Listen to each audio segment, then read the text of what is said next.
Hello, my name is Daoud Bowling, and welcome to the Dream Factory podcast. Today, we have a very special guest with us. We are here with the one and only Honorable Mr. Mukasa Dada Ricks. How are you doing today, Mr. Mukasa? Doing fine, Brother Africa. All right, definitely. Glad to have you here. Thank you. So tell us a little of your history. What is the meaning of the name Mukasa? Mukasa is a common name in Uganda. And when I was in Uganda, I was the guest of Idi Amin Dada. And that I was out with Stokely and we were speaking. Idi Amin had a program for us to speak. And we was out speaking. And I jumped up on the mic and started talking and rousing the people up. And somebody asked me, "What's your name?" I said, "Willie Ricks." And one guy jumped up and said, "No, that's not an African name. Your African name is Mukasa." And everybody started saying, "Mukasa, Mukasa, Mukasa." And I've been Mukasa ever since. Mm-hmm. And that was in 1973. Mm-hmm. Indeed. I hear that. So where are you originally from? I was born in Chattanooga, Tennessee in 1943. And my parents came from North Alabama in a big cotton field. In Leeton, Alabama, and in an area called Rickses. All the Africans were named Rickses and all the white folks were named Rickses. And you know how that happened. Mm-hmm. I see. So growing up, did you always have an interest in activism and moving things together? Like, what were you like as a youth coming up in Tennessee? Probably a little wild, nuts, and everything else. And I went to school, and they flunked me in the 5th grade, in the 6th grade, and they put me in a room with deformed kids. And I had a pretty good time in the room. We didn't learn a damn thing. I'm happy I didn't, too. And then I went to passed me on to the 7th grade. And all my friends were in the 9th grade. But when I got to the 7th grade, I wasn't interested in that. I started running the streets and cutting class and cutting school and went to the pool hall. And once I went to the pool hall and started doing different things, stealing and whatever, and I lived that life. And I was called Papa Ricks. Mm-hmm. And the more silly I act, the more popular I was. So I did those kinds of things. Mm-hmm. I see. So it seems like you were definitely much more different maverick character, as you spoke about. It seems the school system wasn't really made or couldn't control you, so you kind of went ahead and did your own thing. Well, the school system turned me against it because they gave me a whooping every morning when I got to school. Mm-hmm. I got beat. They could hear me howling up and down the hall. And you were a minute late, they would beat you. And I had a little sister that was under me. She'd go to school, and she would cry all the way to school and walk real slow and made us late. And I wouldn't leave her because we walked through a little jungle, and I wouldn't leave her. And when I got there, she'd be crying so bad, they sent her to this bus, and then they beat the hell out of me with a big old pow, pow, pow, pow. And that was probably every morning. Mm-hmm. So, and then on top of that, they flunked me. Mm-hmm. And so I wasn't interested in, I couldn't be interested in it. I had did my best in school, but by the time I got to the 7th grade, I got into a whole nother level of operation. Okay, and this was still Chattanooga, Tennessee. Chattanooga, Tennessee. So did you continue on with finishing school, or did you go into a different path at that point? I went to a different path. I went and started hanging around in the streets and running the streets and just hanging out. And later I ended up in the pool hall. Well, I later got a job as a waiter, and I used to wait table for white people every day. For a while, my other people went on to high school, I waited tables for them, and And, you know, I was a good waiter, and yes, sir, and did all that. And that, matter of fact, once I worked 90 hours. That means almost every hour. Wow. And 90 hours, just worked party after party, serving after serving. But we worked 90 hours, and at the end of that week, they paid us $64.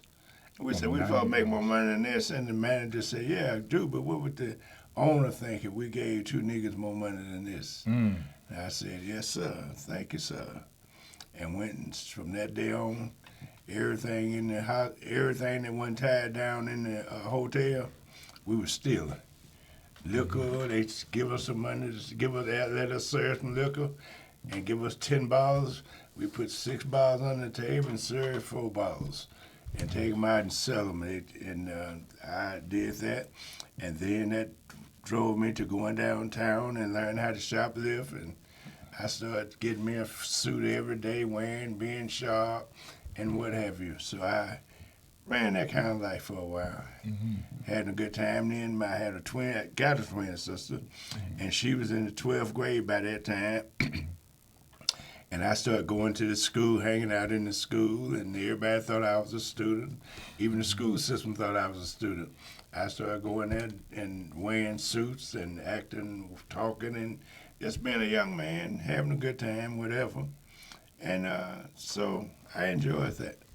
That was my experience with school.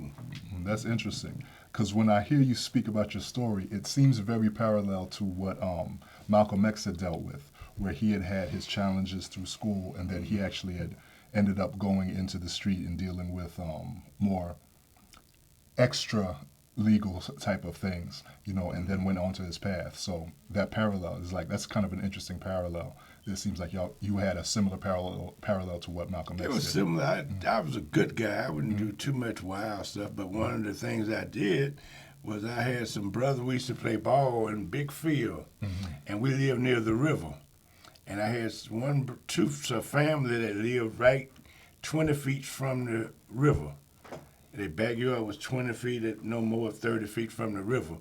And they had railroad tracks in the front of them about 6 feet from their house. And every day, before I started going down there on the river with them, we were playing baseball. Everybody would be in a big field playing baseball. We had some bleachers out there. And they would walk from down on the river through a big old path they had. And when they would walk out there and everybody see them, they had one guy that was a big mouth. And he would see them and he would call them river rats. And everybody would laugh.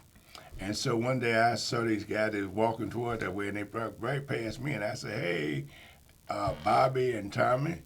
And they were so happy that I respected them that they invited me to go down to their house and whatever. And I started hanging out with them. And so they included me in something that they were doing. Every day when the train would stop in front of their house, they would, about 12 o'clock, they would jump up on that train and throw iron off. Hundreds of pounds of iron, and then put the iron in the bushes, and the train would go by, and then they had somebody come in a pickup truck and take the iron to the junkyard, and they were making $200, $300, $400 a day. And so they included me in that, so now I got $100 in my pocket every day. And they bought little motorcycles, and they were wild, started drinking and whatever. Later bought a car, and then we did some things like stealing a few hubcaps and stuff like that. But that was pretty much my agenda. And then I came from a pretty good family, so I wasn't getting too wild like that. And I drank, matter of fact, one day I went to the cafe that was down the street. I drank they poured me a glass of gin all the way to the top, and I just drank without putting it down. And I got so drunk that they helped me get to my house. I went to the house and pissed through a whole mattress and vomited. My mama had to hold my head up and whatever. And that from that day on, I never wanted to drink a liquor again and what have you. And then I left the other side, left that area. And when I left that area, we moved to the east side. And when we moved to the east side, that's when I became a waiter and what have you. And where I was waiting tables, I was introduced to the pool hall. And I started going in the pool hall during that time. And at the same time, I was going to the school. And at that same time, one day we were out, and somebody said that, it's a freedom riders going to come through here.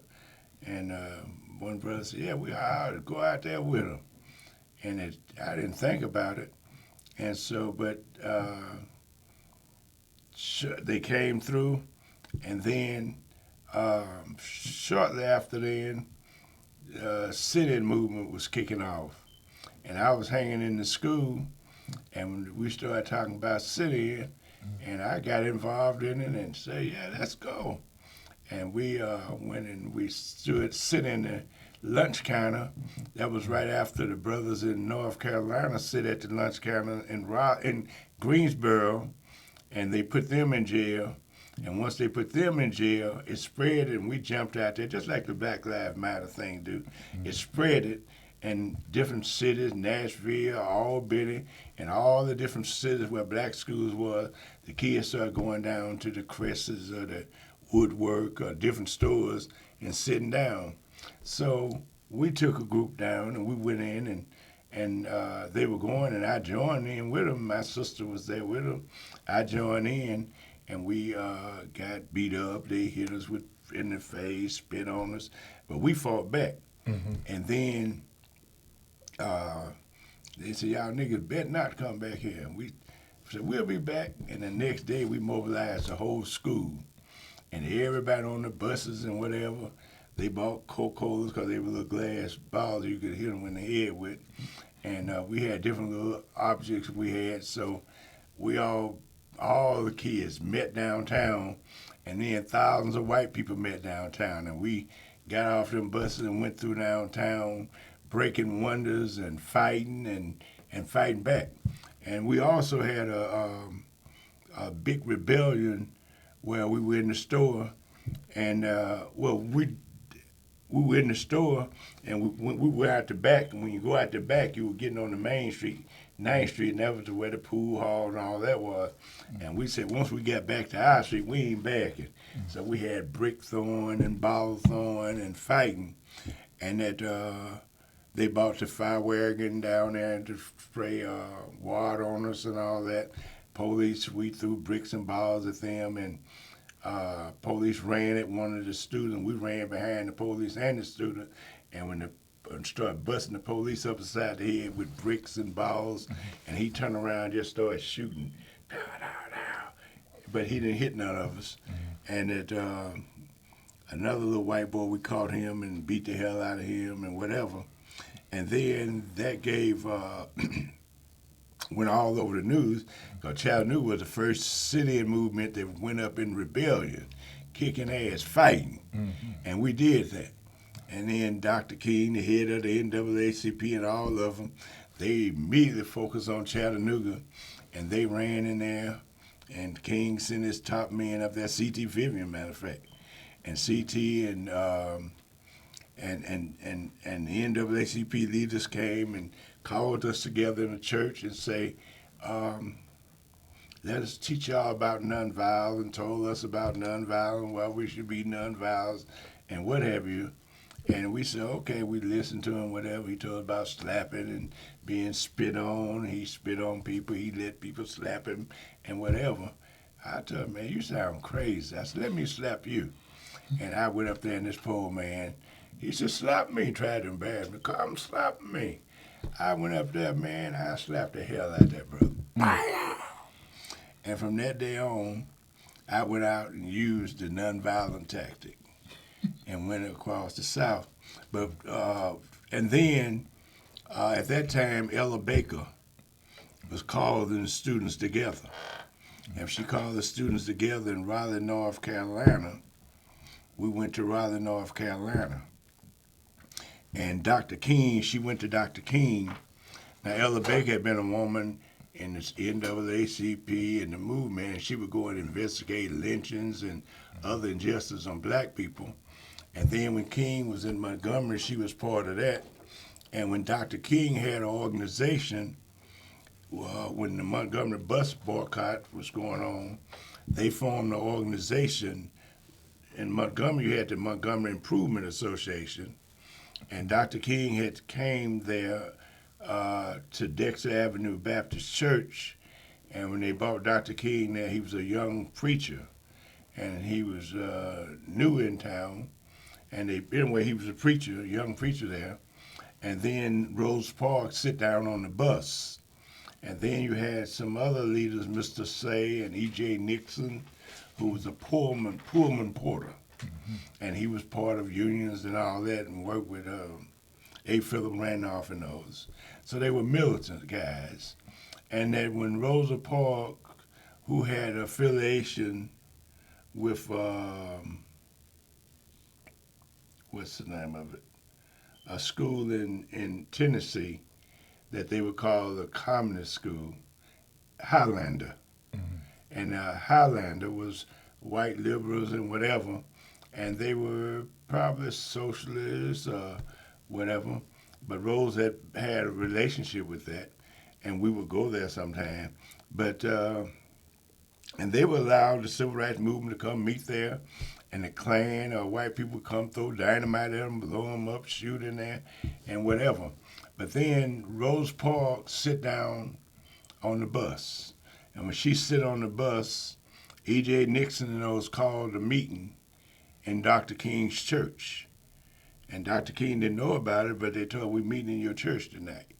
And he said, "No problem." They all came to talk about what Rose Parks had did. And when they got there, Dr. King said, "Well, I had an later appointment, and they said, you can't leave because we're going to make you the leader." And Dr. King was appointed the leader. And once he became a spokesman, then he had to lead the Montgomery bus boycott. And when he would go out, the people would cheer him on and develop him as he would go. And they blew up his house, threw dynamite in his house, and all those kinds of things. But he became a leader. But then later, during that time, right after the bus boycott was ended and they had been called successful, in Africa, Kwame Nkrumah, he had organized the Convention of People's Party and told the white man to get out, and they took the first African country, rose up in Africa, and became independent from the white man. What country? Ghana. Okay. When Kwame Nkrumah became president of Ghana, he said that the independence of Ghana is meaningless unless it's linked to the independence of Africa and people of Africa sent worldwide. Otherwise, he wanted to unite all these different movements.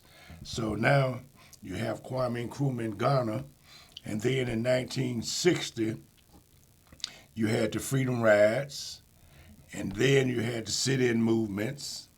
In 61, in 61, you had the sit-in movements, and now there's a movement spreading wide. It's really spreading worldwide. The smell of independence, but black people and kids rising up in the United States, going to jail, protesting, demonstrating, and that was in Chattanooga also, and that's how I got involved. Mm-hmm. And at the same time, in 1961, where we were sitting in, you had Cuba to gain its independence, 661, gain its independence, and then you had Lumumba in the Congo, who was fighting for independence there. And that fortunately, I ended up in the newspaper, same newspaper with Castro and Lumumba. Mm-hmm. I'm doing sit-ins, and they in Congo fighting, and Castro in Cuba fighting. So I'm part of that civil rights movement, because what happened in Chattanooga after we threw bricks, balls, and what have you, that they came to me and say, look, we just continued the movement. That was nonviolent marching. They bring crosses in my yard and threatened to kill my mama and my daddy. Took the jobs from my daddy, he didn't care. And they took the jobs from him because of what I was doing. But me and a small group, we just continued to go to the area and protest. And we would go to the theaters and stand in front of the theaters and say, we got a right to be here, we human beings, and whatever we would say, you know. And then some of the kids would repeat the Constitution and whatever. I didn't know nothing about that. and that they would repeat the Constitution, and then they would come put us in jail. And shortly during that time, one of my best friends, who had been protesting with us, some white boy came up and he said something. The white boy pulled a gun and shot him right there. And he died right there on the spot, and we were trying to help him. And I remember he was up, we were holding him up like that, and some other man came and touched him and said, hey, y'all can lay him down, ain't nothing y'all can do for him. And he died. And when we went to, we left, the school kids went to the courthouse there when they arrested the white boy. And we went to the courthouse to see what would happen. And we got to the courthouse. The judge said if the boy had ran, it wouldn't have been nothing but a good feet race. But he didn't run and got killed, and told the white boy to go on home. And they freed him, and we raised a little hell in the courthouse. And the court, and since I had been protesting, they focused on me. And when they focused on me, the next day they went to the school to look at my grades and see what kind of student I was in the high school. And the principal told them that they didn't just throw me and say I wasn't never registered. They said, well, he's not in school right now. And they put it like that. Because the black principal, they were leaning toward, me. And that the next day in the paper, Rick's not a student, in the headline of the newspaper. And then, but I continued to be in the movement, and shortly after then we had a police chief, and the police were killing black people in Chattanooga. And in Chattanooga, that black folk got together trying to vote the guy out, just like they're doing now with Trump or whatever. They had another guy just like him. And so they had a district in Chattanooga, and I got, and C.T. Vivian and I was together. And C.T. said, took me out in Alton Park in that area, and they had a little microphone and that would beam down into the project. And C.T. wrote just like a little paper, and he gave about 5 things about the police chief, where he was a killer, murderer, robber, say this, say that, and he was a liar. And he said, these are the things I want you to talk about. And he gave me those things and gave me the mic for the first time I made a speech. And I was preaching so hard against that white man and the police chief, that the police chief sent the police up there, and about half a day when black people started just coming out, I was just firing them up all day long. And about 4 or 5 o'clock, they sent the police to put me in jail. When they put me in jail, I was in the back of the paddy wagon preaching. And that it ended up that police chief lost his election. So when he lost, people credited me for it, gave me the respect for doing and whatever. But we kept a little movement going, and then the students began to get organized, and that Dr. King them told me that we like you and whatever, but you're a little militant, and we prefer it if you go with the students. So, and adding on with that, like during that period, is that when you started getting involved with SNCC? That's when I went to SNCC. Okay, Dr. yes. King said, I don't want you with me because you're too militant, and that you wouldn't even fit with me, but you go with SNCC. So SNCC, Jim Foreman and John Lewis, they sent for me. And I came to Atlanta, and we have putting together a little office. Julian Bond and all of them I got with Julian. And just first question, if I have it correct, it's Student Nonviolent Coordinating Committee? Yes, SNCC. Yes. We called it SNCC for short, but it was the Student Nonviolent Coordinating Committee. So I came to SNCC, and when I came to SNCC, I started organizing with SNCC, marching in Atlanta. Everything was segregated in Atlanta. Blacks couldn't go into Richards and Libs or nothing for lunch or whatever. Blacks couldn't wait on people in the stores and whatever. So we lived under segregation and the same thing. But at the same time, that SNCC had made a decision that we would organize, and when Dr. King paid for us to come together in Raleigh, North Carolina, and Elder Baker got him to do that, he wanted us to be a youth group under him. But Elder Baker told us that, no, y'all don't want to be under these preachers. Y'all want your own autonomy. So we formed the Student Nonviolent Coordinating Committee. And we formed the Student Nonviolent Coordinating Committee. We was with Dr. King was there, and we said we were going to use a different style of organization than what Dr. King used. Dr. King was the leader, and all the preachers were leaders. And SNCC said we would not be leaders, we would be organizers. And so what SNCC said it would do is send out different groups. We got an office here in Atlanta, and then we would send different groups to different parts of the South. And we would go into the Black Belt area, otherwise where the majority of black people are Africans, and went to the majority area, went to Southwest Georgia, all been in that area, South Georgia. Went to Alabama, South Alabama, and then we went in Mississippi Delta. And we sent people there. Bob Moses went to Delta. Charles Sherrod knows was a leader that went to Albany. And then we had different people go to Alabama, different areas. And what our tactics were, two things we did. We would go and sit in, go where white people sit in restaurants, public restaurants, theaters, and just say we have a right to go in these places.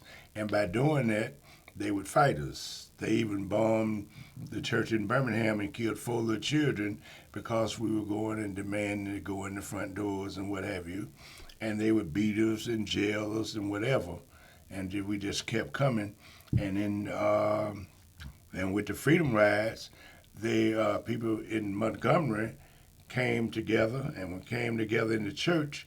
The Klan and white groups came and surrounded the church, and they were trying to get in the church to fight us. And that Dr. King, all of them locked in the church and couldn't move, and that they thought they were going to die, and that they were calling the Kennedy and all of them saying, y'all got to do something, this mob is out here, and that they were moving on the church. And then late at night, the federal government federalized the National Guard and sent them to the church, surround the church, where we would not be killed. But when the Freedom Riders got there, a mob met them, and they drug them off the bus and beat them. Police and mob, Klan, they beat people, had people laying in the streets, crawling in the streets, trying to get away. And then in the church, Dr. King, everybody scared to death. And then the Freedom Ride continued to Jackson, Mississippi. And when the Freedom Ride continued to Jackson, Mississippi, when they got to the line of Mississippi, they put them in jail. Took them off the buses and put them in Portsmouth prison. And then we called for people to come, and then many people just started coming, and they would come as Freedom Rides, and we would say we would fill the jails up. And that was our tactic, is fill the jails up where they couldn't function. Where they couldn't do that type of thing. Now, was it during this period, with this involvement, like you said, you had come down and you were helping with the organizing here in Atlanta. Was it before then when you came in contact with Kwame Ture? Was it Stokely Carmichael from that period? Or was it earlier, like when you were in Tennessee or someplace else? No, he came. I met him inside. He came inside of SNCC. He was a student at Howard. Okay. And we all mostly met somewhere around Atlanta, some demonstration or protest somewhere in Alabama, Mississippi, South Georgia, somewhere out there. But our headquarters was Atlanta. So Kwame Ture was just another soldier among many that we had. How did you find him when you met? How did I find him? Yeah, it's like what was your impression of him when y'all came in contact? I think I think it was in the middle of a demonstration. We were fighting and demonstrating and protesting, and I met with him and somebody else and some other people, and he asked some question which I thought was a stupid question. What was that? I don't know. I think he asked us, what are you protesting for? What are your demands? And I said, hell, we demanding our freedom. We ain't saying we want this or that. We demanding our freedom. That's basically what I was saying. And that when he asked the question, I remember this. I thought it was a stupid question. But we became good buddies and later on down the road. But we were always good friends, but he was cool. But me and him didn't come really tight until later on. But we were inside the SNCC together. But then after the protests and demonstration, and they blowing up the buses in Anderson, Alabama, because black people riding on the front of the bus and whatever. And our workers went to different areas and started going and protesting. And when they went to these areas and started protesting, they went to Albany, Georgia. And the difference in the organization and style of organization from Dr. King is that we say wherever town we go in, whatever town we go, everybody go to a different town, and each person going in town, you go in, you find local leadership, some of them might be NAACP or whatever, you go to them and say, this is where we're here, we come to organize a movement or organization, and we're going to protest against segregation and injustice that black people face, and we would ask them to come together and form a local organization. And we would form it like Albany. We formed a group called the Albany Movement. Dawson, we formed Dawson County Movement, Lee County Movement. And each one would have their own local leadership. And we would not be the leaders, but we would be the advisors. And we would advise them about going out to, the students would go and have sit-ins or whatever.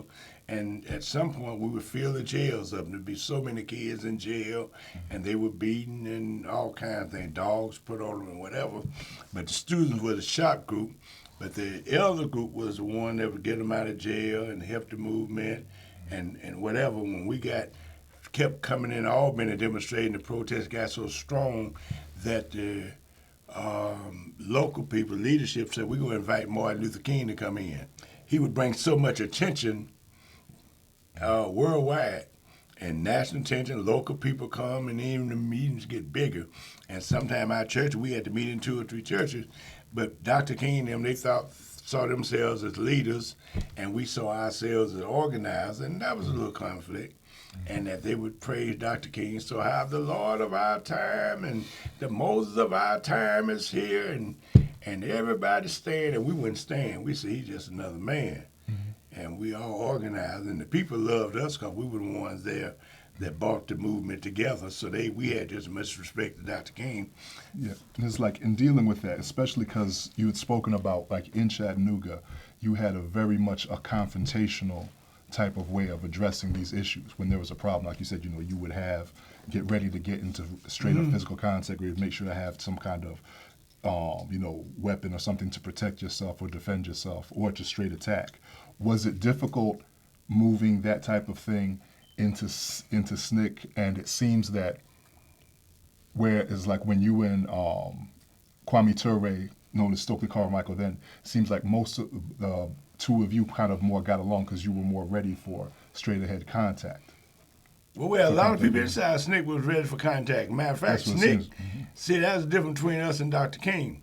Dr. King saw nonviolence as a way of life, and that he was blessed with this nonviolence, and it was a way of life, and they would do nothing else. SNCC's position was we would be nonviolent, and I was nonviolent. I enjoyed it, and I would be nonviolent, and as long as it was not too much violence. But when them white boys come and start hitting us and spitting on us and whatever, SNCC would, take a lick or two, but after a while, we kicked their ass. We would fight. And when they come to our house and round the corner, we beat the shit out of them. We fight back. So we always had that attitude. We saw nonviolence as a tactic. We might do it in front of a camera, but other than that, we wasn't just going to take no whooping from nobody. Now, speaking to that, moving a little forward to September 6th in 1966, there's an infamous film newsreel that shows you speaking at a church here in Atlanta, where apparently, I haven't seen the first part of it, but it shows where you're on the microphone, where you kind of commandeered the mic and really rallied the people up at that meeting. Could you speak on that? Okay, I'm going to come up to it, and I'll do it quickly, too. And so after all these demonstration protests, filling up the jails and whatever, we decided 2 things. Let's go and register people to vote. And we tried to register people to vote. There were 2 groups in SNCC. One said we'll deal with direct action. One said we'll deal with registering people to vote. Well, we'll vote these evil sheriff, mayors, and all these folks out of office. And we started trying to vote these people out of office. they came at us with violence. In South Georgia here, we tried to start registering people to vote out in Lee County and Dawson, Georgia, and Baker County. In Lee County, they came out there, they machine gunned Mr. James' house, the church we used to meet in. They burnt the church down and on the Lee County Highway, on Highway 95. I forgot the name of the little church. They burned it down. In Dawson, they used to come. We take two people down and try to register to vote. They would come and machine gun our house, or throw dynamite on our porch and blow it up. The house we lived in, the front end was laying down, and we had to almost crawl through the house to get to the back of the house because the front had been blown up through dynamite. Then in South Georgia, they burnt down the church, and wasn't nothing done about it. And then in different areas in Mississippi, Mayor Evans worked with voter registration, and they shot him in the back and killed him. The police was involved in this now. And then in Hattiesburg, Mississippi, Mr. Damon and those, the group of white people came to his house because he's trying to register people to vote, and they started shooting and had Klan, all of them, and he put his family out the back door and started shooting back, and they threw dynamite, they threw gas bombs in the house and burned him up in his house. Three other people that worked with SNCC, Student Nonviolent Coordinating Committee, when we tried to register people to vote. They tried to work with SNCC registering people to vote. They, Sheriff Rainey and those in Philadelphia, took them out of the jail, took them out into the reservoir, killed them, beat them, murdered them, and then buried them in the reservoir. And then said they had escaped and left town, whatever. And then when we went on the plantation where black people were sharecroppers, that means you work all year and don't get nothing for it, we met a lady named Fannie Lou Hamer. And we told her about freedom and whatever, and she said, yeah, this is slavery, and I'll speak out, and I'll go register, because it said register to vote. I'll go register. And she went down to try to register to vote, and when she tried to register, they beat her, they put her in jail, they beat them, they beat them, they beat them, they beat them, and they beat them, and they thought that would break her, but she came out of jail singing, go tell it on the mountain, over the hill, and everywhere that freedom is coming. And Miss Hamer and some of the people that was killed out that was in the movement that had faced all that violence and in slavery down there, they organized the Mississippi Freedom Democratic Party. And when they organized the Mississippi Freedom Democratic Party, we used that to organize people all over Mississippi. And we got so organized that Democrats wouldn't let you register to vote. Both of them were throwing bombs at us. And the Republicans wouldn't let you register to vote. They were both trying to kill you. And that we had our own mock election where we had a black folks election, and we said, but anybody can vote. But anybody could vote. And we say anybody could vote, we allowed everybody to vote. And we won the election, and we took Fannie Lou Hamer to the Democratic Party convention and challenged the whole United States government, saying the other people won through terrorism, and we should be the one legally seated, Miss Hamer and the other people. And they refused to, and we left there, and we said, damn the Democrats, damn the Republicans, and Malcolm made it clear, damn America. So we came back, and we went to Lowndes County, Alabama, and we formed, and also during that voter registration thing, John Lewis and those, and Hosea Williams, they tried to lead a march out of Selma, walking from 50 miles to Selma to Montgomery, demanding the right to vote. And they beat John Lewis, ran horses over. And they did me in another demonstration in Montgomery the same way, ran horses over and whatever, because we demanded our rights there. So we met all kind of violence and stuff like that. And once we was in Lowndes County, we went to Lowndes County after John Lewis had got beat, and this was an area that was 98% black, and 6% and 11% white, and only one black registered voter, and we tried to register them to vote, but it was known for such violence. That's the one where they killed Viola Uzo, and then we tried to register people to vote, and they shot and killed a white guy named Jonathan Daniel, and they shot at the kids, but he moved them out the way, and when they shot, the bullet went and blew his guts out. And that so they were known for violence, beating and killing black people. Black people were very poor, and that we were in Lowndes County, but we formed our own party called the Lowndes County Freedom Organization, and we had a symbol of a Black Panther. And when we had the symbol of a Black Panther, the news started saying, and we picked up guns, said we're going to defend ourselves against white people, and we became known as the Black Panther Party, and that's where the Black Panther Party was formed. And once we became known as the Black Panther Party, other groups around the country asked to hear Newton and those, asked could they form chapters of it, and we brought in those young boys and let them form chapters, help them do it, gave them some other students to work with.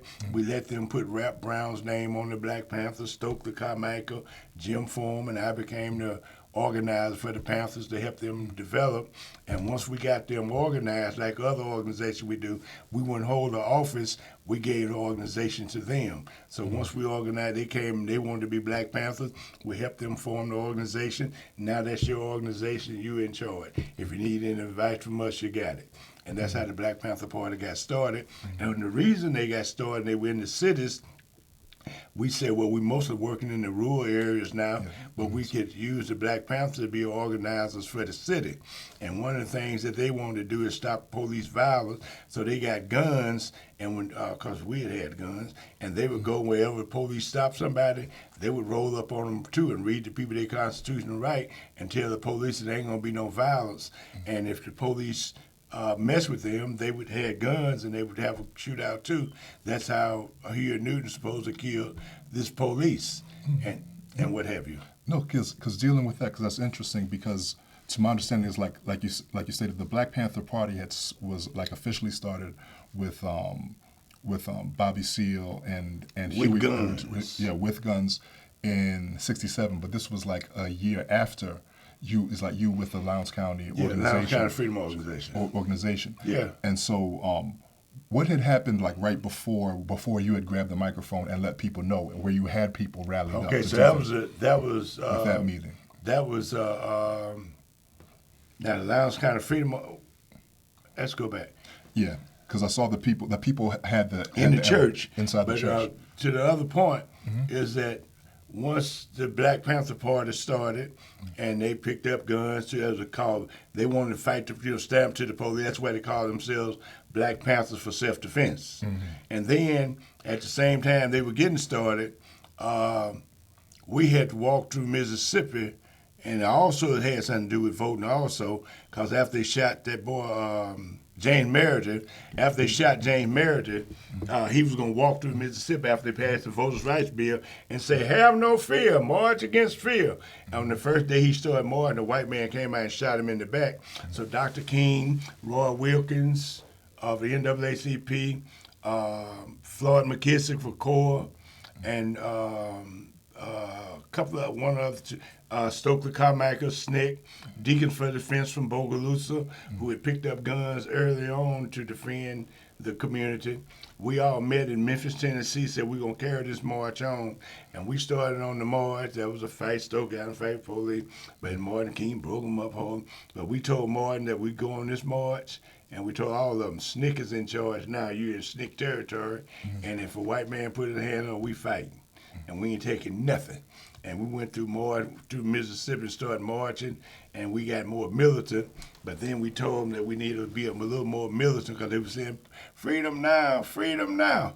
And we said, oh, hell no, that ain't good enough. So, well, we met and we hit them with black power. We started saying, we no more freedom, we want black power. And we started saying, black power, black power. Went through there saying black power, and got more militant and started talking trash. I remember one time, the sheriff said, y'all can't use this courthouse to have no meeting on it. I said, if we can't use it, we'll burn it down. And he said, our fireplace, our courthouse is fireproof. I said, then we'll blow that motherfucker up then. And so we began to get militant. Everybody in the march began to get militant. And Dr. King and them saw that militant growing. And then one time, Dr. King, he was going to have a march, and he told people to come to the church. When he got there, the police had it blocked. And so he said, this is embarrassing. They want to block it, won't let us do it. He said, we got to get on them steps. He said, well, Willie Ricks. And he called me and he said, Willie Ricks, get us on that mark, get us on those steps. And I called everybody together, a bunch of men together, and said, let's go. We charged the police, and they bagged off. And I come on, Dr. King. We went up there and made our speech and whatever, but it showed that Dr. King began to admire my work and organize. I was out there in the field with them folks, having them rouse up, Black Power, and I was rousing them up. And so by the time we got to Greenwood, Mississippi, that's when we really hit them with Black Power. Black Power began to dominate the march, and then we got to Yazoo City, and we went to Martin King went over to Philadelphia. I would lead the march and go different places around and make speeches about Black Power. And Dr. King went and led a nonviolent march talking about freedom over in Philadelphia. But when he led the march, a white boy ran a truck into the march and ran over the children under the truck, and people started going crazy, throwing bricks and balls and whatever. And then that night, the police and a bunch of white folks decided to come down in the black community and shoot it up. And when they came down in the black community to shoot it up, some sneak folk, Featherstone, were waiting on them. And they started shooting, and the white boy got killed. And that on the march back that night, when we got back to Yazoo City and we started speaking, I got up, Dr. King said, Willie Ricks, tonight I want to introduce you, and you introduce me. And that I said, no problem, Martin. And because Martin saw the students, how fired up they was toward Black Power, and they began to sort of push Martin back a little bit because they didn't want to hear nothing about no nonviolence. And we would get up there and I would have them screaming, going crazy, Black Power. And Dr. King said, introduce me and I introduce you. But when I got up on the truck that night, we were on the back of a big truck we had parked, and we have our mic back there, we were speaking. And then I got up on the truck, and I reached for Dr. King's hand. Wait, Martin. I reached for his hand. He touched my hand, but he snatched it back in a harsh way. And then all his brothers, men standing back there, had guys keep with him with 300 pounds, standing back there, all good. I said, oh, hell, what's going on here? And I got up and made my speech about Black Power.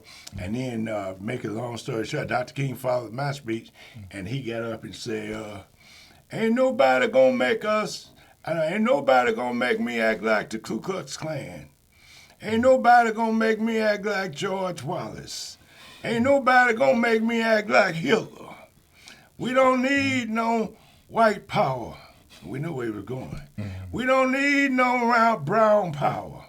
We don't need no red power. We waiting on him. He said, and we don't need no black power. Everybody in the crowd had him fired up. Black power. We right there in his face, just like this. Black power, black power.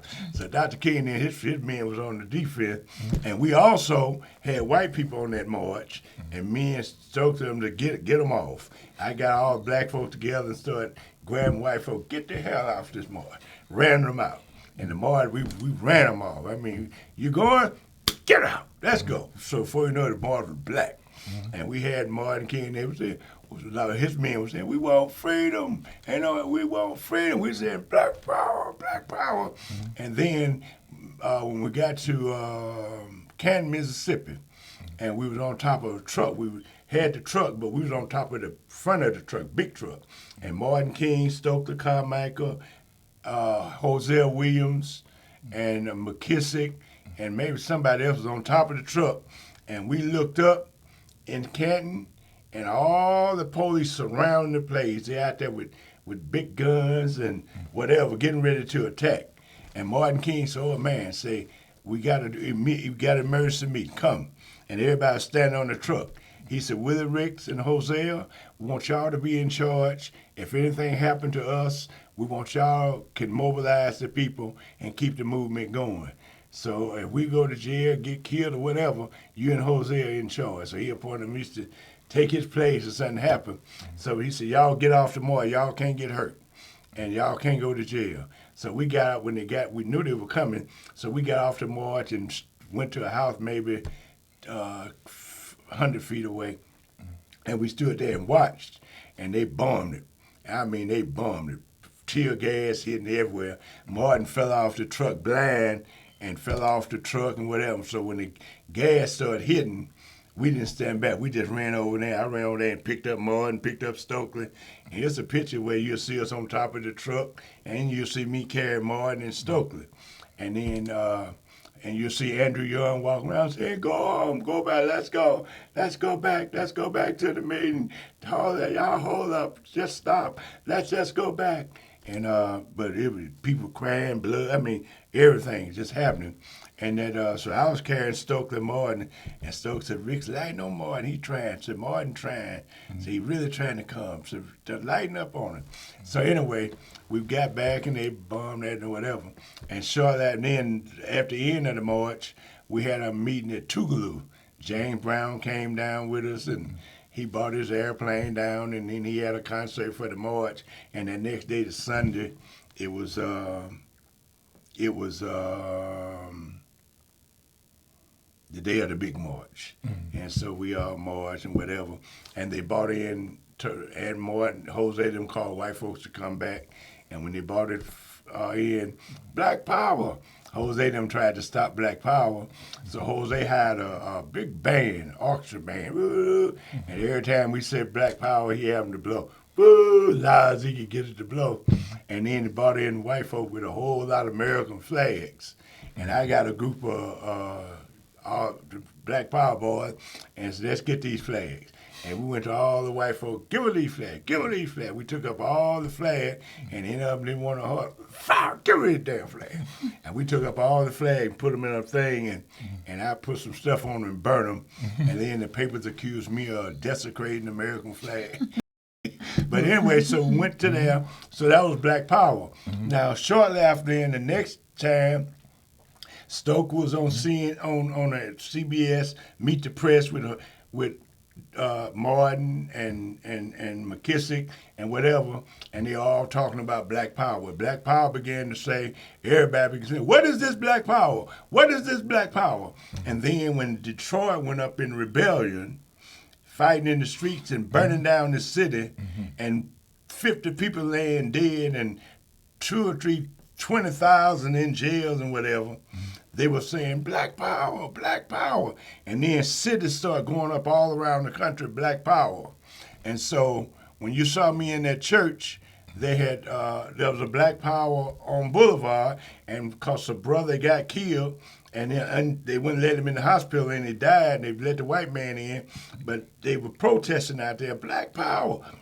And the SCLC, Dr. King, Jose, them, they sent when the police came over there, SCLC came out there with a group of their people, and they were out there trying to calm it down with the white folk, and they came out there with the mayor of Atlanta, white mayor, and I got in there and fired them. They had me speaking, saying Black Power, and we have to engage in civil disobedience, and behind me they had the city on fire. And everybody something, whatever.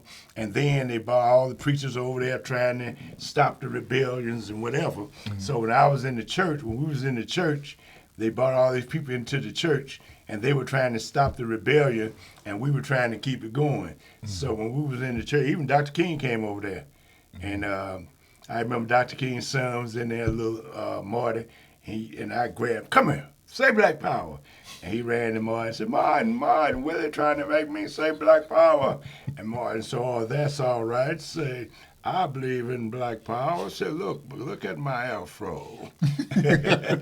So in the church, they brought these Uncle Tom, they're trying to stop the rebellion, and they was in there trying to talk whatever. And that's where I was there, and then I went and took the mic. "I got something to say, please."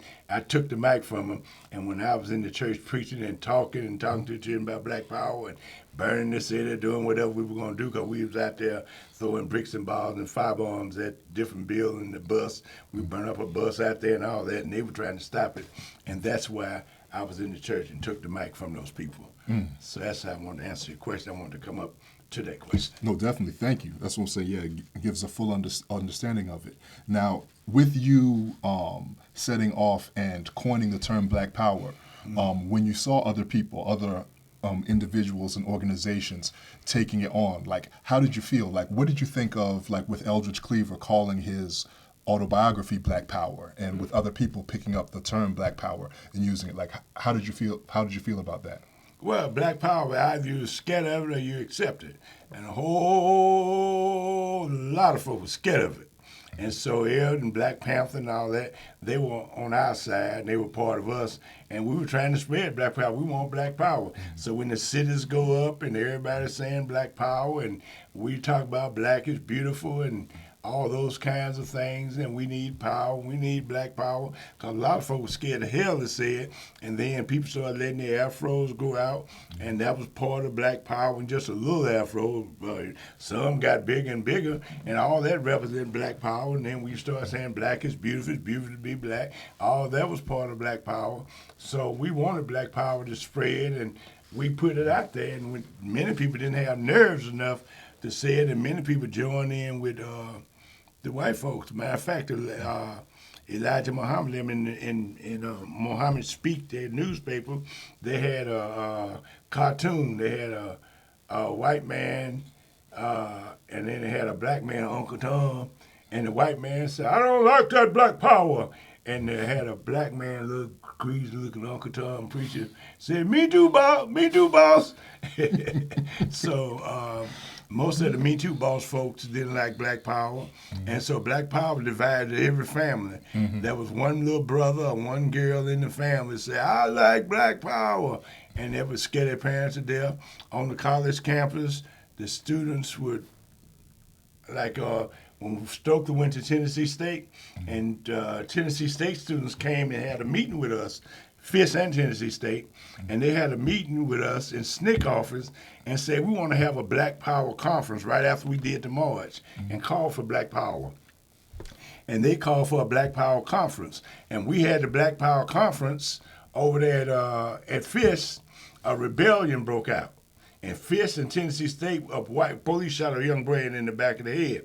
And when it went up in rebellion, Black Power rebellion, Stokely, we took Stokely to the campus first and said that we're gonna have a Black Power meeting here, and they didn't want Stokely on the campus, and they wouldn't give him no room, so they called in front of the student union. Hundreds of kids came, and Stokely said, "I'll come back if y'all get me somewhere to meet." They said, "Well, come back next week. We'll have a place for you." They gave him a date, but on that campus, it was one girl with an afro, natural hair. And Stokely recognized her and brought her up and hugged her. And when he came back the next week, all the girls had afros. And that was part of it. And then she said her boyfriend quit her because she had a afro. Many kids were kicked out of school, put off football team. Preacher asked them not to come back to the church because they had natural hair. And those kind of things. So those are the things we had to fight. And then we would say dark-skinned people are beautiful, black is beautiful, and whatever. And Howard had, for their first time, a black girl with an afro. That made Jet magazine. So, we wanted everybody to have black power, and we thought that we wanted to spread it, and that's what we were trying to do. Yeah, so with what you and everyone else set off with Black Power, pretty much influenced so many other type of movements, so many other type of ideals when it came to culture, identity, politics. Black Power was pretty much the catalyst for a whole lot of that. Of course. Matter of fact, at Tennessee State, we made it, when we were out there fighting, we made a decision which said that we need to, all the black students going to these white schools need to get organized. And we gave the command, demand, whatever, for them to go to these schools and form black student unions, black organizations on the school where they could be organized. And that's how the black student unions got formed. And we also told them that we wanted to not learn about, because Stokely would speak, and when he would make speeches, he would say, "You ain't heard of Du Bois, you ain't heard of Marcus Garvey, you ain't heard of name about 5 or 6 different name of books, black books on these campuses." And because he could name 5, 6, 7, 8, 9 books, the students thought he was a genius. And they had no black books on none of these schools, including Morehouse. None. They were teaching about Lincoln, Washington, Jefferson, and all that Greek, Roman stuff, and all that mess. That's what they taught in all the schools. And we started going out and talking about black power and demanding black be taught on these schools and whatever, and we demand black studies, and we told kids go up there and demand them. That's when they started taking over these schools. And at Cornell, they had machine guns out there. They would kidnap the board of trustees, and a couple times they burnt down the administration building on some of these white campuses and whatever.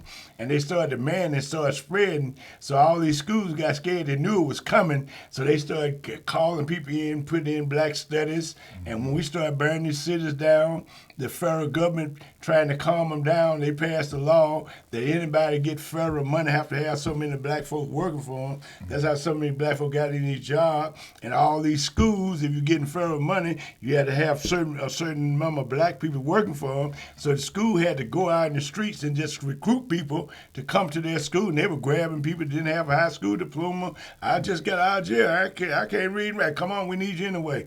And they put them in school, and that's how these black guys got these PhDs and whatever, and went to these schools and whatever. But then they created these black studies program, and they were sending them to Africa and doing all kinds of things, had Africa houses on the schools, and that's how they got black studies and all that on these schools and what have you.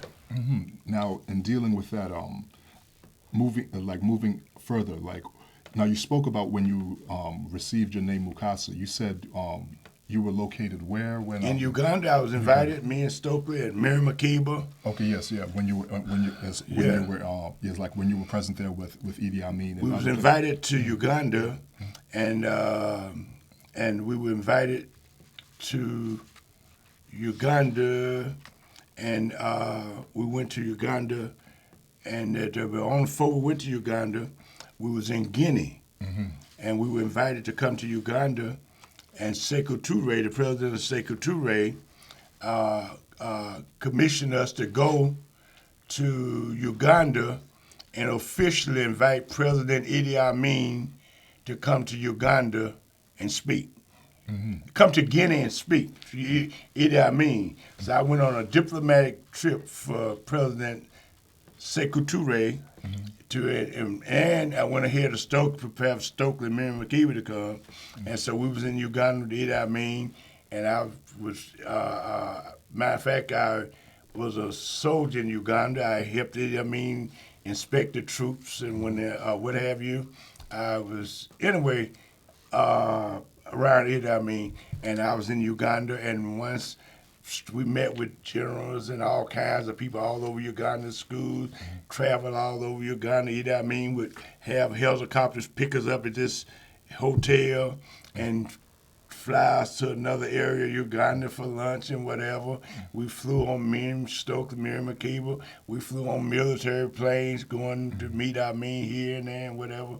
And we was up in the mountain of the moons and at the Nile River, swimming in the Nile, and just doing different things. But we was all over Uganda. And at one time, I was speaking in high schools, elementary schools, and whatever. And one night, we were at this rally that Idi Amin them had put together with all these general soldiers. And I was speaking and talking about Nkrumah and Malcolm X and all kinds of things, African unity. And somebody asked me my name. What's your name? And I said, Willie Ricks. And they said, no, that's not an African name. Your name is Mukasa. And all the soldiers and generals, all of them thought it was very funny. And Mukasa, Mukasa. And all of them started calling me Mukasa. And the next day we had lunch with Idi Amin. And he said, well, welcome, Mukasa, at the lunch. And we sit there and ate with Idi Amin Dada and all that kind of stuff. So tell me, Baba Mukasa, tell me about your international movements. Like, where was the first place in continental Africa that you visited?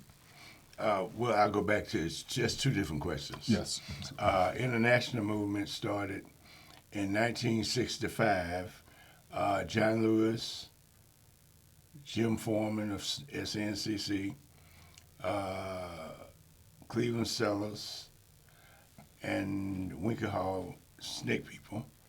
We all went to the United Nations, and we went to the South African Embassy to protest what they were doing to the people in South Africa against the apartheid and the imperialist system or colonial system in South Africa. We went to the nation, we forced our way through the door, and we whooped the ass of the ambassador, his secretary, and the other staff members in the embassy. And we were taken out the embassy and put in jail. And when they put us in jail, we were demanding that they let Mandela and Robert Sobukwe and the other freedom fighters in South Africa out of jail. Close down Robert Island in our system. And when they put us in jail, Harry Belafonte, Sidney Poitier, and Miriam Makeba all got us out of jail. And they had a big press conference talking about why we were in jail and what was happening with South Africa. That was one of my first international movements. And not only were we fighting for South Africa, we met Sidney Poitier was from another country, Belafonte, and Miriam Makeba, who was a freedom fighter from Southern Africa and a great singer. And she invited us to come to a big concert that she was having in the Lower East Side of New York. And so that began, and then we went to Washington, D.C., and pretty much did the same thing in the embassy in D.C., and they put us in jail and what have you. So that was international work in that sense. And then in 1966, on January the 2nd, a young student in Tuskegee, Alabama that was working with SNCC, a student working with SNCC, who had been into the Navy. And when he was in the Navy, he came back to Tuskegee, and we went to Tuskegee Institute. He joined the movement, and we were trying to register people to vote and what have you. And he, one night, he went into a Greyhound bus station bathroom outside that had a sign on it that said white only. He went in the bathroom. When he came out, a white man, Seagram, shot him in the head with a shotgun and killed him. His name was Sammy Young Jr. And when they killed Sammy Young Jr., John Lewis of SNCC, Jim Foreman, H. Rap Brown, Kwame Ture, I think, was there, and Julian Bond read a statement saying that if a black man, black people, can go fight in the army of the United States abroad and come back to the United States and can't go in a bathroom and piss behind a white man without dying, we don't have no business in the United States Army. Therefore, we oppose the war in Vietnam, and we're calling for all black people to resist the draft and refuse to go in the Army.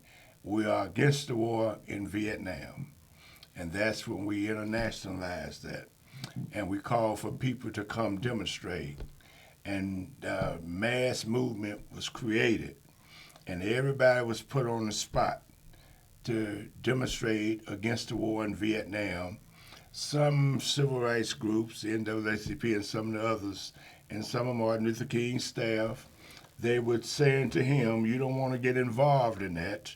This is a civil rights organization, not an organization worrying about international affairs. And SNCC continued the anti-war movement. And we had put out thousands and thousands marching in the streets. And they were demanding that Martin King make a statement against the war in Vietnam. Now, at the same time, these demonstrations were taking place. There were rebellions that were taking place in Detroit, Newark, Washington, D.C., and hundreds of people were dying in the streets across this country. Even thousands of people were dying in the streets, and tens of thousands were being rounded up and put into prisons. But they had orders when we marched and protest to shoot to kill. and they were shooting men, women, and children. And even right now, I can see an 8-year-old boy laying in the streets dead in the streets of Detroit, or right here in Atlanta.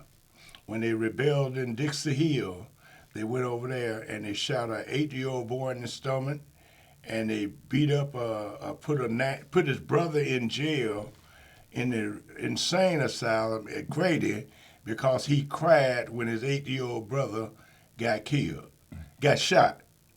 And they shot a 67-year-old man in the back going up his steps right there in Dixie Hill. And we had other rebellions that took place right here in Atlanta. And so we spoke out against the war in Vietnam. And when we spoke out against the war in Vietnam, Julian was there, and one of the reporters asked Julian Bond, "Do you agree with this statement?" He said, "Yes, I agree with it." And he had been elected state legislator. And when we said that, the legislator in Georgia got together and met, and they kicked him out of the legislature for being against the war in Vietnam. But we kicked off that war. Now we in the Vietnam War. We fighting in the streets, rebellions all over the country. And Snick was the only one speaking up for him. That's why they made Rap Brown and Stokely Carmichael look like these big guys that were so violent and so evil and whatever. And they target them to destroy them.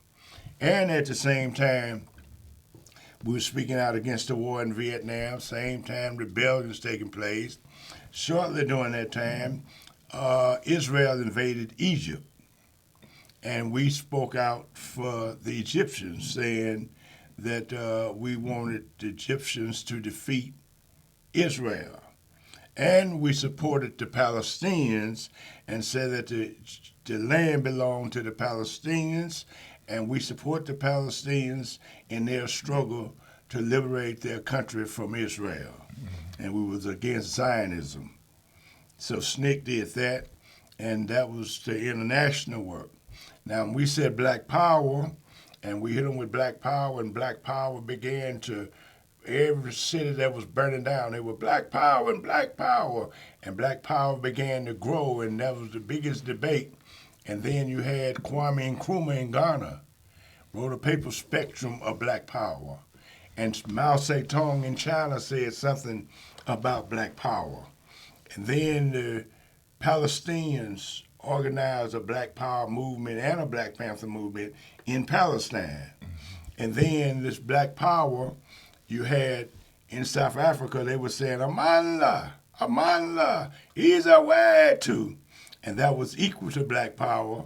And they were saying, Black Power in South Africa. And our movement began to join in with the Black Power movement, join in with South Africa. And especially when we demonstrated and protest with South Africa.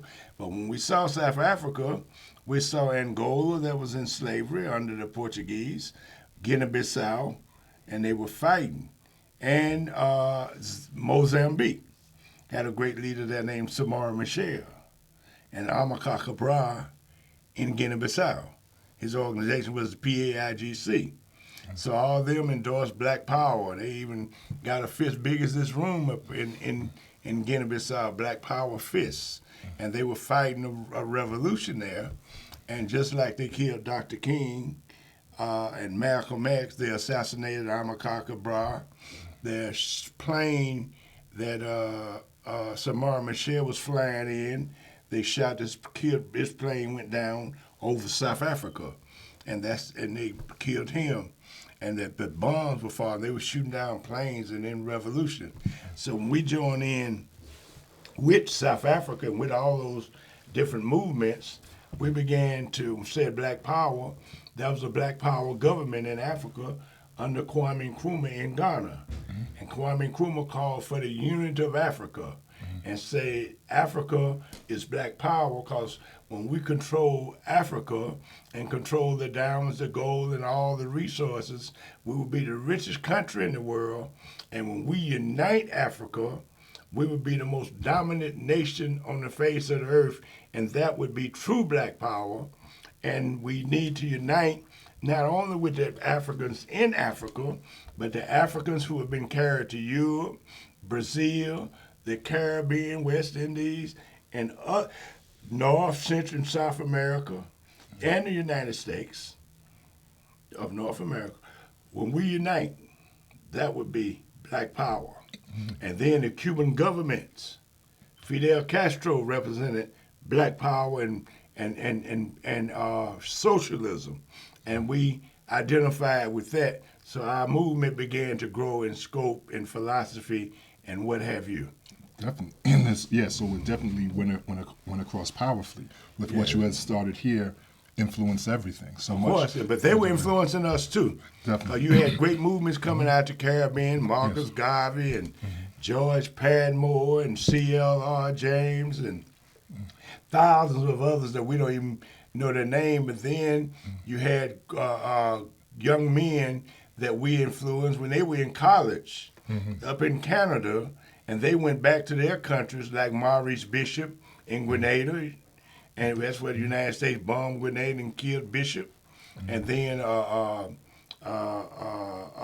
Walter Rodney, and they killed him down in Guyana. And it's interesting because Rosa Douglas in Dominica. And then you had all these guys running back trying to put together black power government. In order to put together a black power government, it would have to be socialist, so they all related to Fidel Castro. And then Che Guevara became our God and our guide and our energy and an example of being a freedom fighter. So all this began to internationalize our movement. And then when we sent a delegation and we started meeting with the Vietnamese, we went to the Vietnamese and said, we want to help you fight. What you want us to do? And the Vietnamese said, your fight is not here in Vietnam. We can handle this. Your fight is in Africa. And Ho Chi Minh had been influenced by Marcus Garvey. And he went and applied Marcus Garvey movement to Vietnam. So now our movement's international. So Ho Chi Minh began to guide us, and we told Ho Chi Minh, you take care of Vietnam, and we'll take care of these cities. And we had these cities on fire, and the Dominican, they had to bring the troops back and turn the airplane around and land it in Detroit to fight us in the streets. And everybody out there, black power, and the whole city's on fire and what have you. So this is our international movement. And then Castro sent for us in '68, I think I was in Cuba with Fidel Castro at a conference down there with freedom fighters from all over the world. And matter of fact, when I was in Cuba and I was down there and what have you, and some of the people that was with us, they got some little training down there and what have you. And then I had to cut my trip short because I was being drafted to the United States Army, and that I had already let them know that I wasn't about to go in no army. And every time they would draft me to go in the army, I would go and get on a demonstration, go to jail, and then send them a telegram saying, I'm in jail. You want me to go to the army? Come get me out of jail. Come pay my bond. And that would fuck up their system so bad that it'll take them another 6 months, a year to send me another letter. But then one day they sent me, asked me to come down, and they just told me, say, if you just go through this little process right here, we guarantee you we don't want you in our army. And so I was in Cuba, and when I had to cut my one trip back short from Cuba, came back, and when I got to the United States, got to New York, the FBI's were waiting on me, and they took me in a room, want to know what did I do with SNCC, what was I doing in Cuba, and what was my job in SNCC. I told them all jobs that didn't nobody else do. I did them, and whatever, I was talking shit to them. But anyway, I went to Tennessee and then went to the draft board, and when I went down to the draft board and they took me to get an exam, I went out there, a few of them stick their finger up my ass. I went there and started telling all the soldiers, we don't need to be in Vietnam fighting or whatever. And they told me, please, you ain't got to take your clothes off. Your exam is over. Get out of our system. And they put me out. And then when I got back, the lady told me, say, if you just come up here for a minute and you did that process, so we guarantee you ain't got to go to no army. You will get a 4F. That means you can't get in the army under no circumstances. So I got a 4F, and then I went out and helped join the movement to help black people refuse to go into the army and whatever. Now that's very powerful because one thing that is important to us, especially here with Dream Factory, is that we just completed the film Ali's Comeback, and it speaks specifically from when Muhammad Ali stood against the Vietnam War and refused to become part of the army to fight against the Vietnamese, and how he made that, and because of his stance, that pretty much had shut down his career for 3 years, where he wasn't able to box in the city, wasn't able to travel and do everything. So it seems like he definitely, as an athlete during that period, and as a well-known celebrity, he was part of this whole movement. Of course, is like as the highest profile person to put this type of thing forward. So yeah, that definitely goes in line with what we were doing with Ali's Comeback and everything else, of telling your story, telling Ali's story during that period, and how significant it was that all of you had made this stand at that time. Yes. Yep, And so we began to be international as we began to realize we were Africans. We joined in with Angola, Mozambique, Zimbabwe, and Guinea-Bissau, and other territories in Africa and in the world that was fighting against the U.S. imperialists.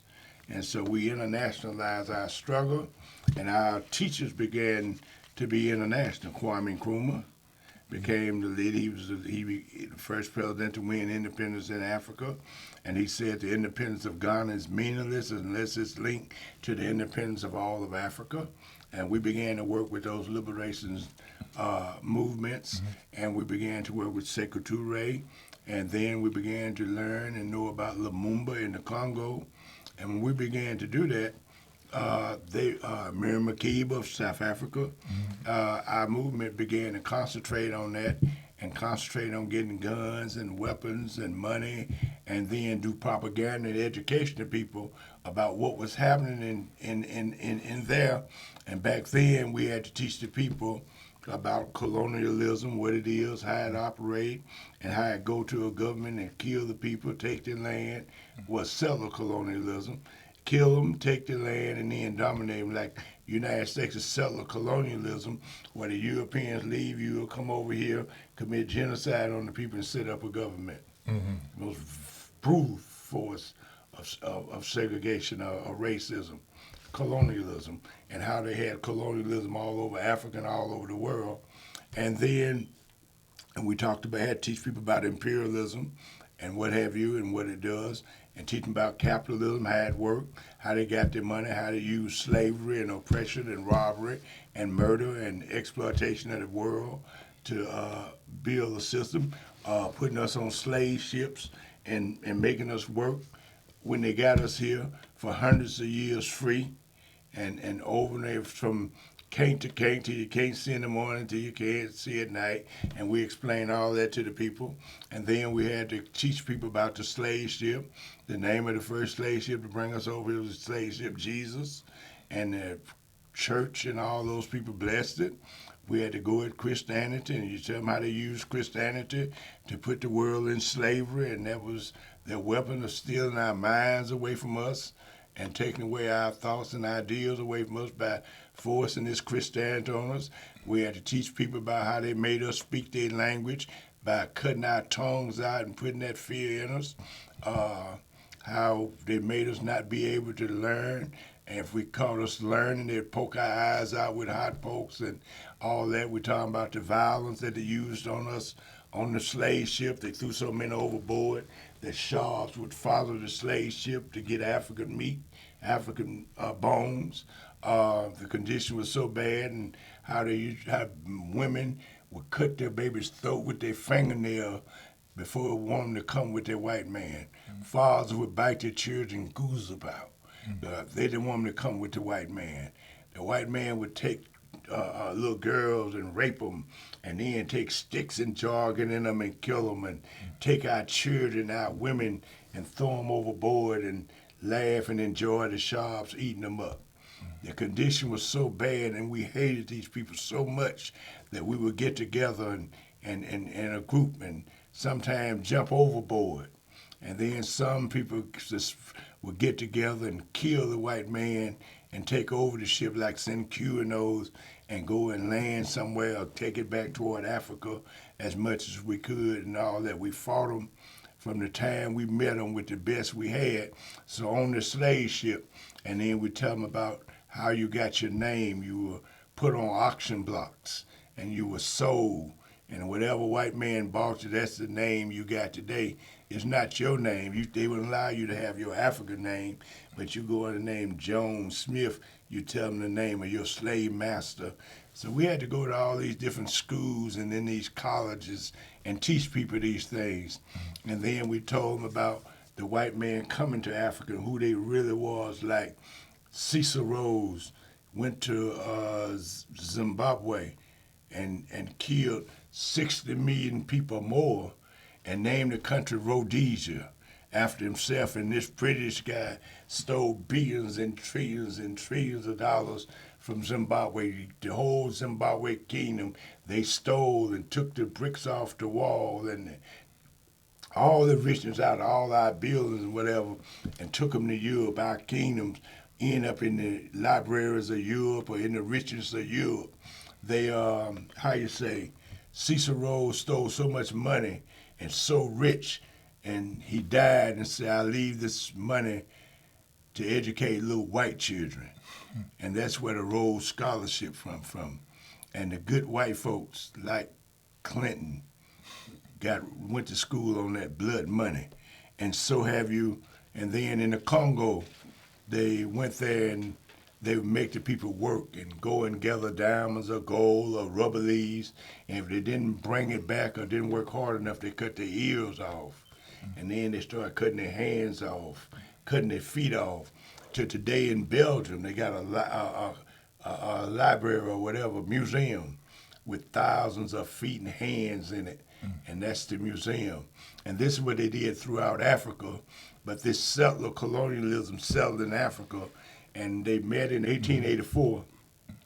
And every country came under them. They divided up each one. I want this part. And they draw a line. Yeah, I'll take this part. You take this much. I'll take this much. And all of them, before we looked around, the whole world and all of Africa had been split up into 50 different countries. And each French had so many, British had so many, Belgium had so many, and all that. And then they made the Africans go and take their stuff out of Africa and give to them. And if you didn't do it, they kill you in mass. And you know they built all those slave dungeons, not just in Ghana or Senegal, I was just in them, but they build them, and inside these dungeons where they murdered our people, I mean butchered them, have thousands in a room, just a big concrete room, no floor, no toilet, no food, and they had a big hole up there where they'd blow food in, and you had all you jammed together so your bowel movement on the floor, so the food blow in on the floor, so you had to pick the food up, and you couldn't see that, no light in there, and you couldn't see which one you were eating, shit or food. And so all this kind of thing happened. And in the slave dungeon, they got a big, nice white church in there. And they killing us. And so all this church stuff is bullshit for the white man. He used that to take everything. So then they not only have slave dungeons there. When I was in Uganda, Idi Amin and them took us to slave dungeons in Uganda where they round people up and make them walk hundreds of miles to wherever they were going to put us on ships or take us away. So they had us in slavery in Africa and all over. So, and then in South Africa, they did the same thing. Congo, in the Congo, you know how they cut our ears, feet, hands off, and tortures. In South Africa, they committed genocide on don't know how many millions of people they killed, but all of Africa. And then they came here, they did the native people of this land the same way. Gave them blankets and all that. That's why people scared to take a shot today, because they know that the white man gave the Indians blankets when they were sick and having problems and killed hundreds of millions of them. So we know what they would do. So Africa, when we started talking about black power, and then we began to see how people fighting in Africa, began to introduce us to Africa, because before all the schools used to show us monkeys and little black Sambo, and then these guys began to say there was a Ghana, the Ghana Empire, that was gone, that was Benin, and these great empires and tribes, they took knowledge to great levels, like the Dogon people said to travel, they laid out the universe, and then said to travel from planet to planet, and what have you. And then the people in Kemet build pyramids and all kind of other institutions, but they build these pyramids that every 100 years a certain star come and just light it up. A little light, little place in there, that light come and light it up. And so, and then we began to look at the knowledge and all the knowledge that Africa possessed and what have you. And these are the things that we went into these schools and colleges and Morehouse and dormitories and tell children and tell them to go seek that information. And that's why we demanded African studies on these schools. And now these kids have gone into all kind of levels of knowledge in Africa and what have you, even more than they talk to me and make my head hurt trying to listen to what they tell me about it. And some of them didn't know nothing about it until we went and confronted them. And even Morehouse students, y'all began to tell me now, I have to sit quiet when I come around y'all. and that's interesting, because I know the first time I came in contact with you, Mukasa, was when I was a freshman at Morehouse College. And in the late 80s, you came up on campus and you said, the first thing you said was, Uhuru Sasa. It's like, what's happening, Africans? And, most of us were unfamiliar with that. And we were like, okay, who's this brother coming in saying this stuff in a different language or whatever? But then you would sit down and as you talk about it, you would tell us about the history of Africa, deal with Pan-Africanism, talk about the movement of that time period. Now, with that call, Uhuru Sasa, what does that mean and where did that come from? And all that was part of Black Power. And each area where people were, Black Power is a freedom call, unity call. Black Power. So in South Africa, they say Amandla. In Zimbabwe, they say Pamberi na Shimaringa, forward to revolution. And in Kenya, they had a group there, and they was under British colonialism, and they were slaves and what have you, and they started fighting against it, and they had a group called the Mau Mau. And they fought and they fought and they fought and they fought, and they defeated the British. But the group they had was called Mau Mau. And the Mau Mau's freedom cry was Uhuru, Uhuru. And Sasa means now. And before over here, we were saying freedom now, freedom now. And we tried to say freedom now on the march on Washington. They tried to stop us from saying that was too radical. They didn't want that sign on the march of the white, but Snick carried it anyway. Freedom now, but Martin and all of them were saying that's too radical. NAACP. Now don't say now. You pushing the white man too much. Just say freedom. We say hell no. We say freedom now. So in Kenya they were saying Uhuru Sasa, freedom now. And then in different places in the world they would say different things, and so. And different cries. So every language where people were, they had different freedom cry. So Black Power was that same cry. Definitely powerful. Now, moving up to today, especially dealing with politics, like how do you see things now? We've just had a recent election with the election of Joe Biden from the Democratic Party as the president. We've had a very interesting situation with Trump and previously with Obama. What do you see now that we can do as African people in dealing with this type of political environment and with the more recent things that we've been dealing with white supremacy and the attacks on black people? What do you think we should do now when it comes to our movement and Africanism and black power? Well, Dr. Du Bois said the United States would never do right and never grant no freedom or help for nobody. He said they'd never do nothing and they'd never change. And he believed in Pan-Africanism. Marcus Garvey said we need our own country, our own land, our own government, and then we could do for self, we can protect ourselves and do what we have to do. And then Kwame Nkrumah and all them other folks back in the day said that the Chinese said that Mao Zedong and all said they could never be free until China is free. The Vietnamese said we can never be free with colonialism and imperialism on our land. So we must fight them until they're dead. And Chinese did the same thing. And everybody in the world are saying that we can't be free until we liberate and free our land. And our land is China, Korea,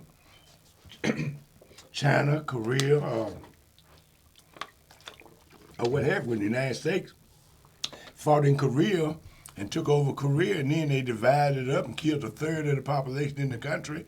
The North maintained, they got them a nuclear bomb just to keep the United States and the European imperialism away. And also, I want to just say, and if I hadn't said it, that the United States went to all them different countries in Europe, and they was at the Berlin Conference. The United States have went and took over all of their colonies, and now they control all the land and colonies throughout the world, and they building armies throughout Africa right now, AFRICON, and building armies all throughout Africa, preparing for war on African soil, and they're using African soldiers to kill Africans and to fight wars among themselves. Now, Africa, one of the things they taught us, and not only about Ghana, Mali, Songhay, Zimbabwe, and all the great kingdoms in the world in Africa, they also taught us that Africa is the richest land in the world, full of diamonds, gold, oil, rubber, zinc, and even coltan with all this electronic telephone, and all that the cars got, airplanes got, lights in your house that you touch. Don't shock you because of the mineral they have in the Congo. But Africa got all kinds of minerals and richness and whatever. So we began to learn with Black Power that Africa is the richest land in the world. And that land belonged to us. And that when we have that land, we can solve our own social economic problems. And all the other nations in the world, China and Korea, they make stuff, but Korea and Japan, they ain't got no resources. So why do they come get the natural resources to make the car and all that stuff you see made in Korea, made in Japan, or made in China, and made in Europe, or made in these other places, or even made right here in the United States? All their factories depend on the natural resources of Africa. So we can never be free as long as our land, Africa, is being raped. So all these people are raping Africa. The Democrats and Republicans, in order for them to have white domination, in order for them to flourish in capitalism, they have to steal, rape, and rob, and enslave, and murder, and kill, and make war against Africa to take our resources. And the only way we're going to come out of this is to liberate Africa, a united Africa, Pan-Africanism, one united socialist Africa. We have to take Africa. In order to get them out of Africa, we got to organize like the Chinese did and run them out. We got to run them out. We got to pick up our guns in South Africa and run them out. Pick up our guns in Angola and run them out. Pick up our guns in Cuba and Venezuela and Nicaragua and run them out. If we don't destroy imperialism, if we don't militarily defeat imperialism, if we don't bring our people together and unite and build organizations all over the world, if we don't build institutions under trees and whatever, and give our people their minds back, teach them they're African, teach them to be socialists, teach them to be who they are culturally and politically, based on our culture, based on our history, and based on what we want, and not carry the philosophy of the United States and Europe and Britain and France, we'll never be free. And can't nobody give you no freedom. You have to take it. So until we take Africa, no matter where you are in the world, if Africa rise up, the people in the Caribbean, Brazil, right here in the United States will be respected. That's why the Chinese is respected all over the world, because they got a strong China. The Europeans, they demand respect. They got a strong Europe. They got NATO armies. You fight one European, you got to fight them all. Why we can't be like that? If you fight Africa, one African, and anywhere in any area, you got to fight us all. So I'm saying we're fighting for the liberation of Africa. And that all these people, every president, Lincoln, Jefferson, whatever these bastards' name, I don't know them, ain't none of them no damn good. All of them represent imperialism. All of them represent colonialism. All of them support armies and other areas that's raping and robbing Africa for its natural resources. Ain't none of them no damn good. So damn the Democrats, damn the Republicans, and damn the USA.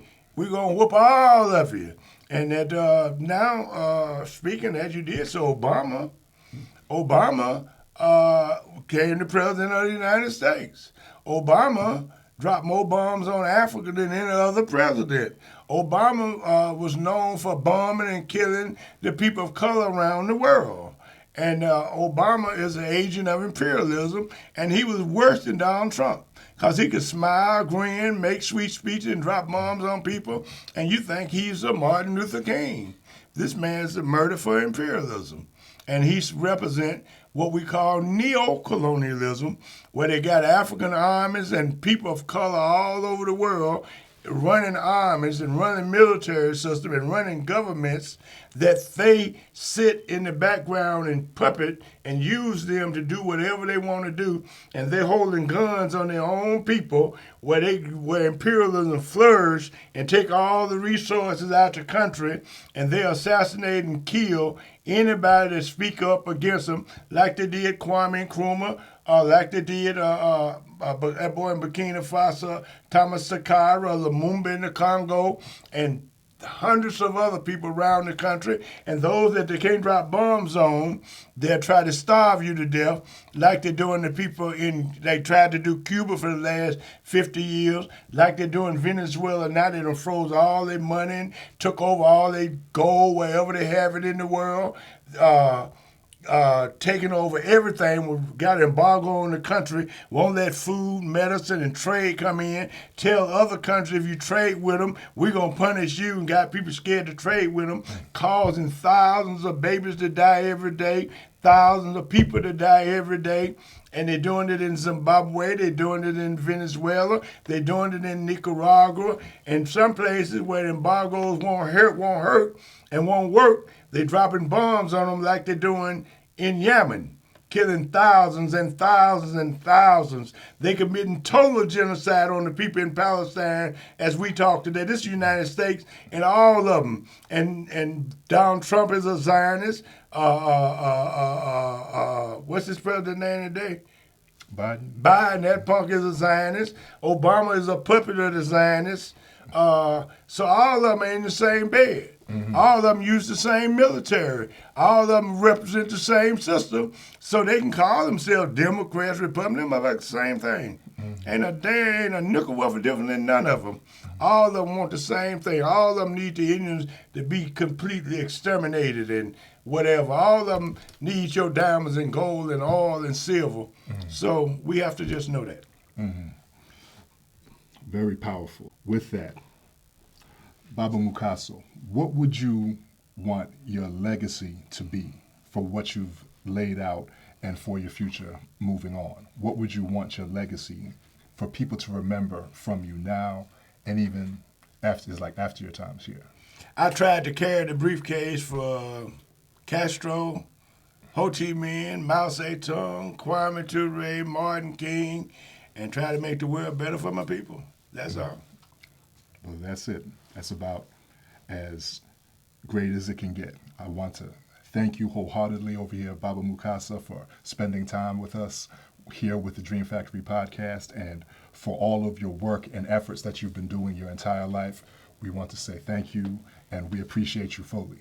Well, I want you to know that I haven't done anything. It's the mass set of people that's doing it, and all of us got to do it. Every African in the world, we got to come together, and we got to fight imperialism, got to fight for Pan-Africanism. We got to fight to make the world socialist. Socialism is the economic system where you take all the richness from the rich people and give it to the poor who they stole it from, and that's what we're doing, trying to make socialism and join in to everybody in the world that's fighting against imperialism, help them fight, help them bring imperialism down to the United States.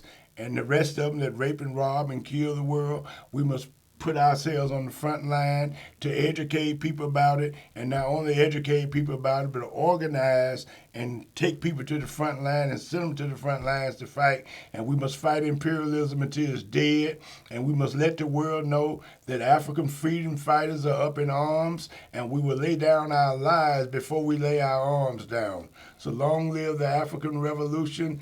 Black power, black power, black power. Long live Africa.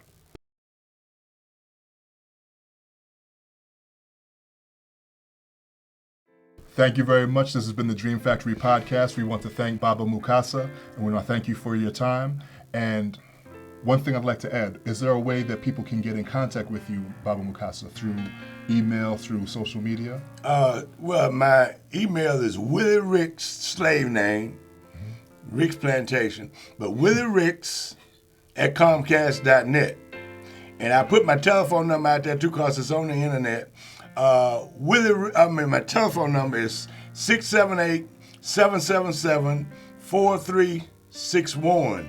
If anybody want to just check me out and learn more about me, you can Google the name Mukasa Dada, and a lot of speeches and talks will come up, and you can check me out there and probably go on YouTube and whatever.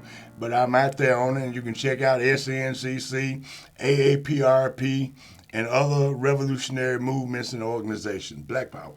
Uhuru Sasa! Uhuru Sasa! Uhuru Sasa! Long live Africa! Long live Africa.